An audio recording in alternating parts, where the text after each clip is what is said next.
అమ్మ ఎలాగో ప్రేమ చూపెడుతుంది, నాన్న కూడా ప్రేమ చూపెడితే నువ్వు ఎక్కడ చెడిపోతావేమని ఆ ప్రేమంతా గుండెల్లో దాచుకొని బయటికి కాస్త గంభీరంగా కనపడుతుంటాడు నాన్న.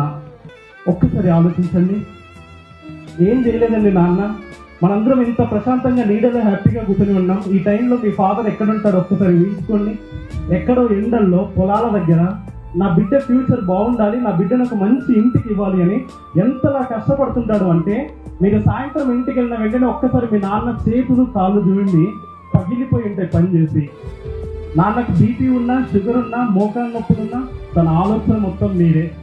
మన ఇండియాలో ఒక ఫెస్టివల్ తర్వాత ఇంకో ఫెస్టివల్, ఒక ఫెస్టివల్ తర్వాత ఇంకో ఫెస్టివల్, ప్రతి ఫెస్టివల్కి నా కూతురికి నా కొడుకు ఏమి ఇప్పించాలని ఆలోచిస్తుంటాడు, కానీ తన గురించి పెద్దగా పట్టించుకోడు. ఇంత కష్టపడి మిమ్మల్ని స్కూల్కి పంపిస్తుంటే అనవసరమైన ముచ్చట్లు పెడుతూ టైం పాస్ చేస్తూ టైం వేస్ట్ చేస్తూ ఉన్నాం. ఇక నుంచి అయినా అందరి పట్ల మంచిగా ఉందాం, అమ్మ నాన్న గర్వపడే పని చేద్దాం.